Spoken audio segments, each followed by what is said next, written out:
আজকে আদালতে pop star দলের মেহেদির ওপর অভিযোগ হলো যে উনি মানুষকে অবৈধভাবে বিদেশে পাঠানোর ব্যবসা করেছেন।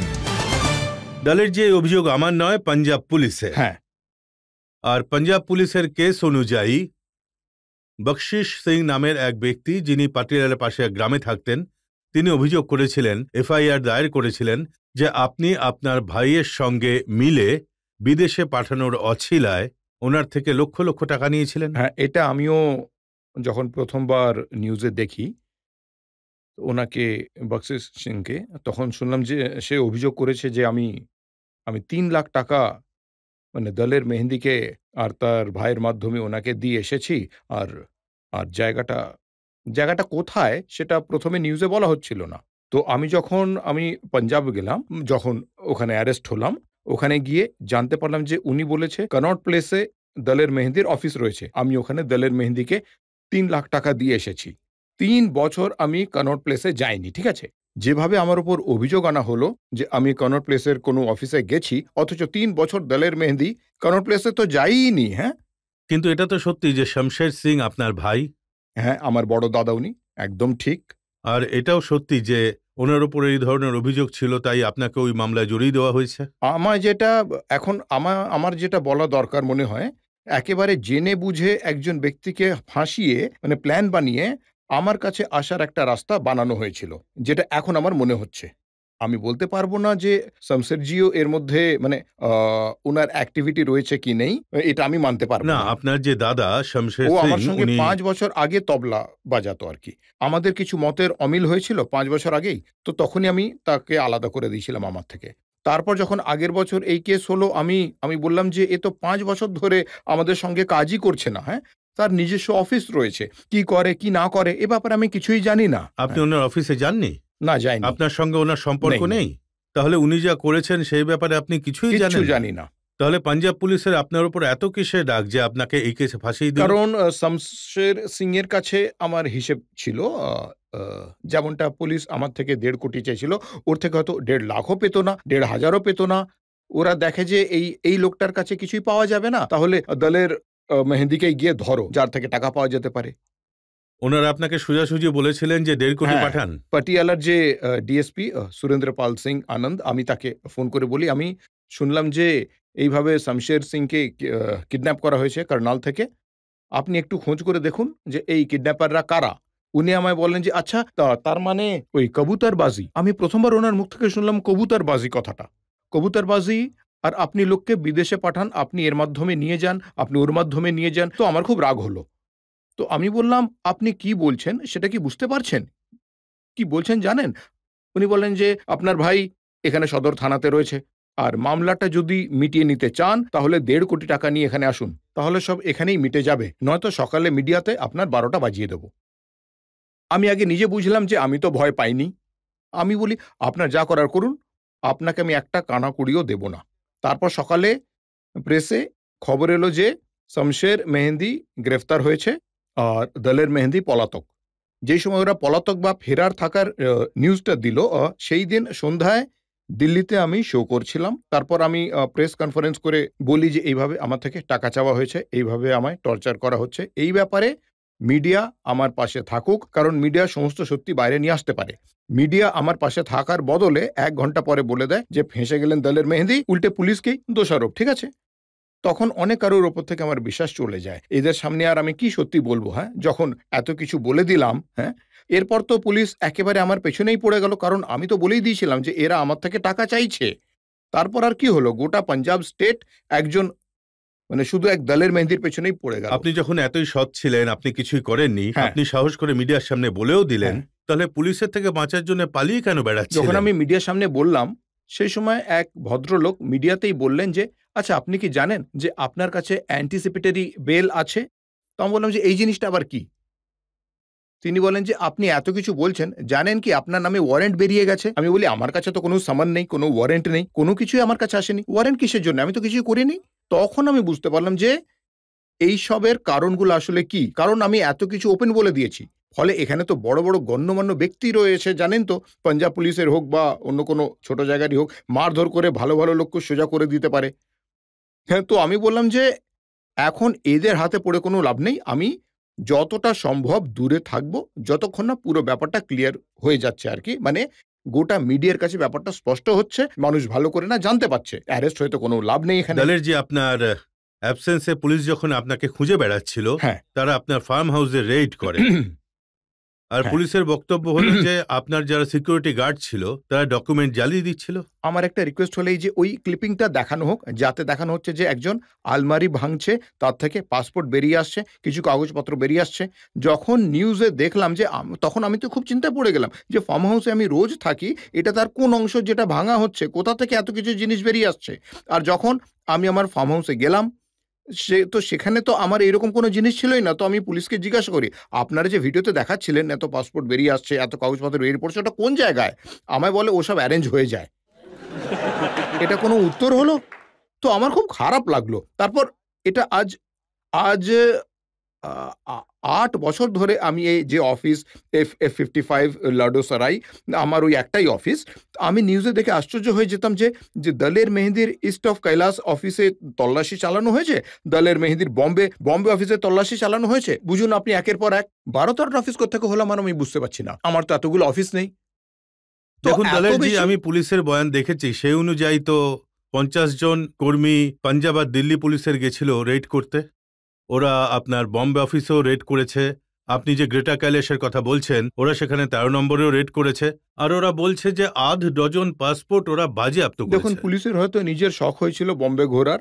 তো ইস্ট অফ কৈলাস, পাটনা সাহেব চলো একটু হাজিরি দিয়ে আসি। তো দলের মেহেদীকে নিয়ে একটা বাহানা পাওয়া গেছে, চলো এই বাহানা দেখিয়ে এখানে রেড করি, ওখানে রেড করি, একটু কাজ করে দেখাই। আমার অফিস তো লাডোসারাইতে রয়েছে, সেটা খোলাই রয়েছে, সেই সময় খোলাও ছিল। অফিসে কিন্তু একবারও কোনো রকম পুলিশ রেড হয়নি। এসপি পরমজিৎ সিং উমরানাঙ্গল, হ্যাঁ। ওনার বয়ানও রয়েছে আমার কাছে। আচ্ছা। উনি বলছেন যে এই পুরো কাজে দলের মেহেন্দির সঙ্গে রবিনা ট্যান্ডন আর করিশ্মা কাপুরও যুক্ত ছিলেন, ওনাদের উপরও তদন্ত চলছে। কি আর বলবো, হ্যাঁ? এসব কথা শুনে দুঃখও লাগে। কারণ বলা ঠিক নয় যে আমি যখন অ্যারেস্ট হয়ে গেলাম, আমার তো নতুন একটা কৌশল ওখানে মানে এক্সপেরিয়েন্স হয়েছে আরকি। এইসব হতো যে বলা হতো ওখানে বসে প্ল্যান হতো, এখানে রবিনা এসে নাচবে। তো একদিন ওকে ডাকবো, মানে করিশ্মা কাপুরকে আরকি জিজ্ঞাসা করব কিভাবে লোকজনদের নিয়ে যেত। এগুলো সব শুধু মানে ফালতু কথাবার্তা ছিল। কারণ আমরা কিছু শো করেছিলাম 99 এ রবিনা ট্যান্ডনজির সঙ্গে, করিশ্মা কাপুরের সঙ্গে। তো ৫ বছর ধরে আমাদের অনেক বড় শো চলে। যেমন আর ৫ টা ট্যুর হয়ে থাকে। শাহরুখ খানের ট্যুর থাকে আরকি। দলের মেহেদী ট্যুর থাকে। তো এইসব শো নিয়ে উনারা বানিয়ে বলে দিতেন। রবিনা ট্যান্ডন, এতে করিশ্মা কাপুর রয়েছে, জুহি চাওলা ইনভলভ রয়েছে, সবাই ইনভলভ রয়েছে। পুরোটাই বানানো। যদি ইনভলভ থাকতেন কিছু তথ্য তো বেরিয়ে আসতো। আপনি বলছিলেন যখন ইন্টারোগেট করা হচ্ছিল আপনাকে, ওনারা আপনার সামনে এই ধরনের কথা বলছিল? আমি তো অবাক হয়ে যাচ্ছিলাম যখন মানে আজও তো সত্যিটা এসেই গেছে। আমার দুঃখটা আপনার সঙ্গে শেয়ার করতে চাইবো। ১ম এ তো আমি জানতামই না বেল পাওয়াটা কতটা জরুরি। তারপর আমি দিল্লি থেকে সেই বেলটি পেলাম যা জরুরি ছিল। মানে ওই অ্যান্টিসিপেটরি বেল। এর জন্য এই উকিলের এত টাকা লাগবে, ওর অত লাগবে। অনেক টাকা খরচ করে আমরা ওখানে পৌঁছলাম। যখন আমায় ডেট দেওয়া হলো, কোর্ট বলল, "আপনি পাটিয়ালা থানায় পৌঁছুন।" পাটিয়ালা থানায় যখন আমি পৌঁছলাম আর তারপর মিডিয়াও সেই কভারেজ করেছে আরকি, যে ওখানে পুলিশ নিজেই ৬ টা বাস এরেঞ্জ করে রেখেছিল। যারা আমার গাড়িতে ভাঙচুর করে, ডিম ছোঁড়ে, আরো অনেক জিনিস ছোঁড়ে। আর বলে যে, "দেখুন এই পাবলিক একে এতটা ঘৃণা করছে।" ঠিক আছে তো? এদের পরিবারের লোকজন কতটা দুঃখের মধ্যে রয়েছে। যাদের টাকা দলের মেয়েদের আত্মসাৎ করে দিয়েছে। পরে ওই লোকগুলোকেই পুলিশ খাবার খাওয়াচ্ছে, লঙ্গর বানিয়ে দিচ্ছে, চা খাওয়াচ্ছে, যেটা মিডিয়া কভারেজ করছে। যখন আমি অনেক কষ্টে ভেতর অব্দি পৌঁছলাম, উনারা আমায় আসার কারণ জিজ্ঞাসা করার বদলে আমায় জিজ্ঞেস করছেন যে, "আচ্ছা এই ১০,০০০ এ রবিনা ট্যান্ডন কতক্ষণ নাচবে? আচ্ছা এই ১০,০০০ এ ও কেমন দেখতে?" আমি বলি, "এসব কোনো প্রশ্ন নয়। আপনারা জিজ্ঞাসা করুন, যে ব্যাপারে আপনারা কথা বলতে চান, কোন ব্যাপারে আমার থেকে তথ্য নিতে চান সেই প্রশ্ন করুন।" কিন্তু তেমন কিছুই করেনি, কোনো প্রশ্নই করেনি। ঠিক আছে, "আচ্ছা তাহলে ওই গানটা শুনিয়ে দিন।" না করে শুনিয়ে দিন, অমুক গান শুনিয়ে দিন। তো আমি বসি, গান শোনাই। আর আমার যেটা খারাপ লেগেছিল, মানে ১ম এ যেতেই আমায় বলল, "এসএইচও সাহেব আপনিই বলুন, আ মানে নিজের খুশির জন্য আপনি কি করতে চান?" তিনি বলেন, "আপনি নিজের শরীরে একটা মার্ক বানান।" তো আমি বলি, "দেখুন আমার হাতে একটা চিহ্ন রয়েছে। আপনি দেখুন এটা লিখতে পারেন। আমার চোখেতেও চিহ্ন রয়েছে।" তখন ওরা বলে, "এসএইচও সাহেব আপনার কি ডিমান্ড রয়েছে?" উনি বললেন, "ওর প্যান্টটা খুলুন।" তো আমার তখন খুব খারাপ লেগেছিল। ঠিক আছে, এরা গভর্নমেন্টের লোক, উর্দি পড়ে রয়েছে, কিন্তু ওদের গায়ে যদি উর্দি না মানে থাকতো আরকি, তো এই পোস্টে না থাকতো, এই ব্যক্তির ক্ষমতা নেই দলের মেহেদীর সামনে এইভাবে সে এসে কথা বলতে পারে, হ্যাঁ? কিন্তু যখন বলল, "এর প্যান্ট খুলে দাও," তো এই কথাটা বলতে আমার লজ্জা হচ্ছে না। তখন আমি বললাম, "ঠিক আছে।" আমি আমার প্যান্ট খুললাম। আর আমার খুব খারাপ লেগেছিল। তো বললাম, "যদি বলেন তাহলে আন্ডারওয়্যারও খুলে ফেলি?" ওরা বললেন, আ আ "না, না, আপনি প্যান্ট খুলে দাঁড়িয়ে থাকুন।" আমি প্যান্ট খুলে দাঁড়িয়ে থাকি। আর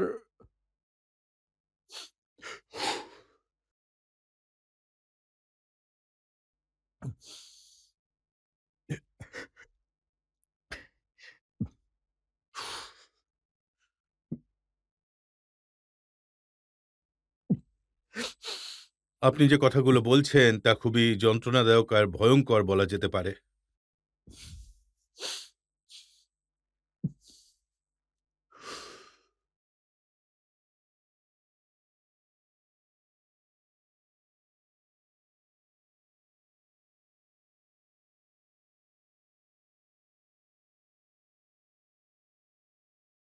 যতদিন এই কন্ট্রোভার্সি চলে,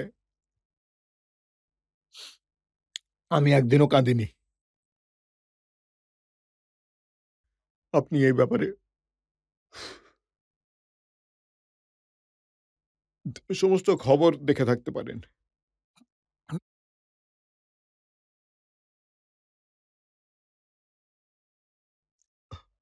আমি সবসময় হাসি মুখে থাকতাম। কেন?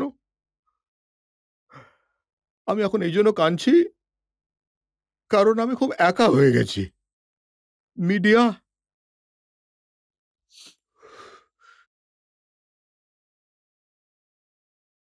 আর দেশের নেতা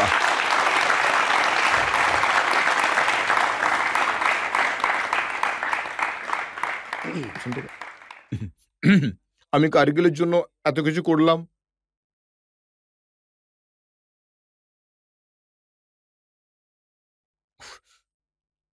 গুজরাতে আর্থকোয়েক হয়েছিল। ১৬ টা ঘর আমি বানিয়ে দিয়েছিলাম। এরপর দিল্লিতে আমি ৳১,০০,০০,০০০ খরচ করি শুধু গ্রিনারির জন্য। কেন? আমি যে টাকা খরচ করেছি, সেটা পাবলিকের থেকে রোজগার করেছি। আমার মা-বাবার কোনো সম্পত্তি বিলিয়ে দিইনি। একেবারেই না। আমার আমার মনে এটা ছিল যে আমি পাবলিকের থেকে রোজগার করেছি আর পাবলিককেই সেই প্রতিদান ফিরিয়ে দেব। ওনাদেরই টাকা, ওনাদের উপরই খরচ করব। আমি এরকম চিন্তাভাবনা নিয়ে কাজ করতাম। আমি দেখে অবাক হয়ে গেলাম যে যত বড়, বড় নেতারা ছিল, তারাও একদম সাইডে সরে গেল। বলতে লাগলো যে, "আপনি চিন্তা করবেন না। এরকম তো একবার ইন্দিরা গান্ধীর সঙ্গেও হয়েছিল, অমুকের সঙ্গেও হয়েছিল।" মিডিয়াও একদিকে সরে গেল। নেতারা একদিকে সরে গেছিল।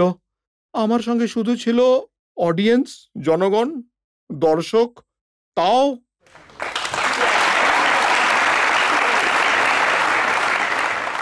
মিডিয়া বলেই দিয়েছিল। আমি টিভি নিউজ যখন দেখতাম খুবই অবাক হয়ে গেছিলাম যে, মানে তারা বলত, "আপনি বলুন, হুম, কি কি মনে হচ্ছে এই কেসটার ব্যাপারে?" অন্য দিক থেকে একজন বলছে, "ফালতু বলছে।" দেখুন, আমার মনে হচ্ছে এই কেস দলের মেহেদী অন্তত ৭-৮ বছরের জন্য জেলে থাকবে এই কেসে। উনাকে কেউ ছাড়তে পারবে না। আমি এখনো অব্দি এই কেসে যা দেখছি, আমি শুনতাম হাসতাম। আরে ভাই, এরা কিসব ৭-৮ বছর বলছে? আমি কি মানে দাউদ ইব্রাহিম নাকি? আমি কি কোনো বড় টেররিস্ট নাকি? আমি এমন কি করে ফেলেছি? আমার উপর শুধু এটাই অভিযোগ ছিল যে আমি ৩১ জনকে বিদেশে পাঠানোর জন্য বলেছি। আপনারা এই কথাটা ভেবে দেখুন, যদি লোকজনকে বিদেশে পাঠানোর হয়, ভিসা করানোর হয়, আমার জন্য কি পাটিয়ালার একটা শহরই ছিল? হ্যাঁ, বলুন। আমি ওখান থেকেই বেছে নিলাম ৩১ জনকে বিদেশে পাঠাতে হবে। আমার উপর জালান্ধার থেকে কেউ কোনো অভিযোগ করল না। আমায় দিল্লি থেকে কেউ কোনো কথা বলল না কেন? না, বম্বে তাহলে থেকে যে ওই কেউ বলল ৩১ না জন কেন? কারা ছিল? আফটার অল পুলিশের কাছে ৩১ জন লোক কমপ্লেইন তো করেছে, অভিযোগ তো করেছে। হ্যাঁ, ওই কমপ্লেনের ব্যাপারে আমি আপনাকে বলছি। আমি যখন ওখানে পৌঁছলাম, আমায় বলল, "আপনি জানেন আপনার বিরুদ্ধে কি কমপ্লেন রয়েছে?" আমি বললাম, "শুধু এটাই বলা হচ্ছে যে ৩১ জন আপনার বিরুদ্ধে কমপ্লেইন করেছে।" আমি বলি, "দেখান কি রয়েছে?" তখন অমরজিৎ সিং, যিনি ছিলেন হোম ইন্সপেক্টর, উনি আমায় দেখালেন। এটি সরকারি কাগজের উপর ৩১ টা কমপ্লেইন করা হয়েছে সরকারি টাইপরাইটারের মাধ্যমে। কমপ্লেইন হলে তো আলাদা কাগজ নিয়ে আসতো।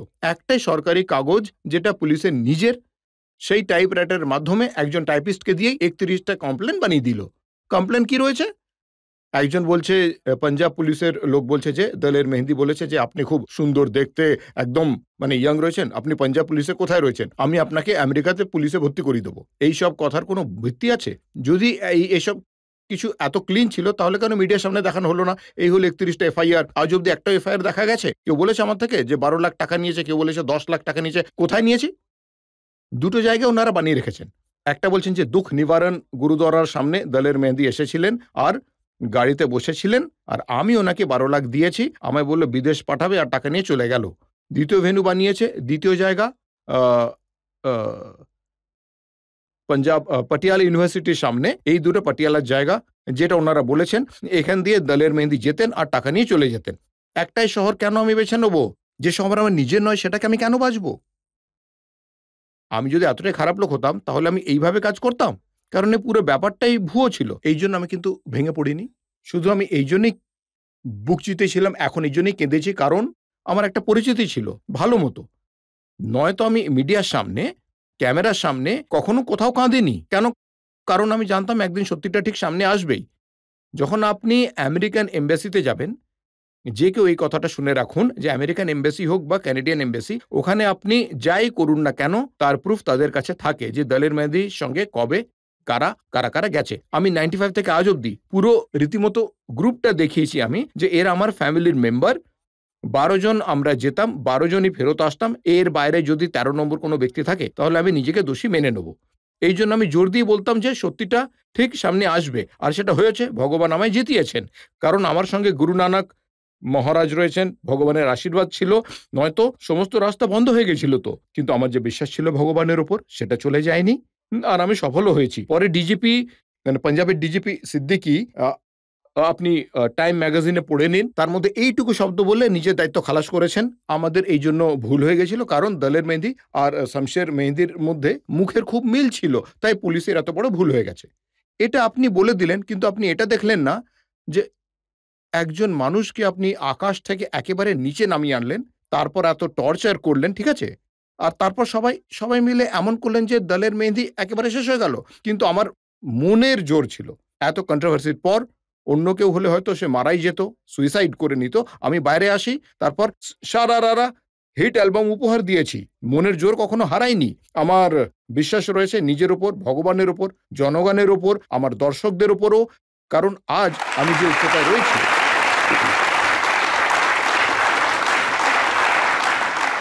তাদের জন্য রয়েছি, আর তার উপরেও এগোবো। দলের যে এখন তো পুলিশ যে বয়ান দিয়েছে, পাঞ্জাবের যে পুলিশ আপনার উপর কেস করেছিল, এখন সেই পুলিশ কোর্টে অ্যাপ্লাই করেছে যে আমাদের কাছে কোনো এভিডেন্স নেই, আমরা কেস তুলে নিতে চাই। দেখুন, এখনো আমি শেয়ার করতে চাই, খুবই খারাপ লাগলো। একবার আমায় পুলিশ ক্লিন চিট দিয়ে দিল। কোর্ট বলল আপনারা দ্বিতীয়বার রিইনভেস্টিগেশন করুন, কিছু হলে তবে তো পুলিশ করবে। আবার দ্বিতীয়বার, কারণ পুরনো টিম, যে টিমটা আমার থেকে টাকা চাইছিল, তাদের তো সবাইকে ফটাফট ট্রান্সফার করে দেওয়া হয়েছিল। তখন ওরা ঘাবড়ে গেল, কিছুই নেই যখন, করবে কি? আমার একদিন তো সব সামনে আসবে, তাতে ঝুলি থেকে সব বেরিয়ে আসবে। দলের মেহেদীর এতে দোষ রয়েছে, এটা কিভাবে প্রমাণ করব? সবাই ট্রান্সফার হয়ে গেছিল, নতুন লোক এলো, টিম পুনর্গঠন করে যখন দেখলো ঠিক আছে, তো ফল হলো যে তখন আমায় ক্লিন চিট দিল। তারপর কোর্ট বলল রিইনভেস্টিগেশন দ্বিতীয়বার হোক, দ্বিতীয়বার আবার ক্লিন চিট দিয়ে দিল। আচ্ছা বলুন তো, আপনার মনে হয় না যে এই জিনিসটারও দরকার আছে যে আপনি পুলিশের উপর কেস আমি করবেন? এদের উপর কেস করে কি করে ফেলবো? কারণ তারপর দেখবো আরো ৪টে কেস অন্য কোনো জায়গা থেকে আমার উপরে করে দেবে, অন্য কোনো কেসে ঢুকিয়ে দেবে। সেই জন্য আমি আর এই ব্যাপারটা ঘাঁটতে চাই না। ওরা ওদের কাজে ব্যস্ত থাকুক, আমি আমার কাজে ব্যস্ত থাকি। ও আচ্ছা, সবে আপনি আমার কি কোনো মিডিয়ার লাভ নেই। উপরেও রেগে আছেন? না, আমি মিডিয়ার উপর রেগে নেই, আমার শুধু দুঃখ হয়েছে। আচ্ছা, একটা কথা বলুন, যে ৩১ ডিসেম্বরে আমায় বলছে, "স্যার চিন্তা করবেন না, ওখানে আপনার ব্যবস্থা করে দিয়েছি। শুধু ১৪-১৫ দিন থাকতে হবে।" মানে এমন কিছু কবেকার কথা। জেলে আপনার জন্য সব পেইন্ট করে দিয়েছি, টিভিও লাগিয়ে দিয়েছি। আপনি বলুন এটা কেমন কথা? এমন বলছে যেন আমায় হজে পাঠাচ্ছে এরা, হ্যাঁ? তো আমি শুনে যাচ্ছিলাম এরা আমার সঙ্গে কি সব করছে। তারপর মিডিয়ার লোক বলছে, "পাজি দারুণ করেছি, এখানে ক্যামেরা লাগিয়ে দিয়েছি, দেখবেন আপনি যেমন কভারেজ দিই না।" আমি বলি, "বাহ! দারুণ খবর দিচ্ছ।" এরপর হয়রানি আর দুঃখ এই জন্য হয়েছিল, মিডিয়ার উপর বিশ্বাস একেবারে চলে গিয়েছিল।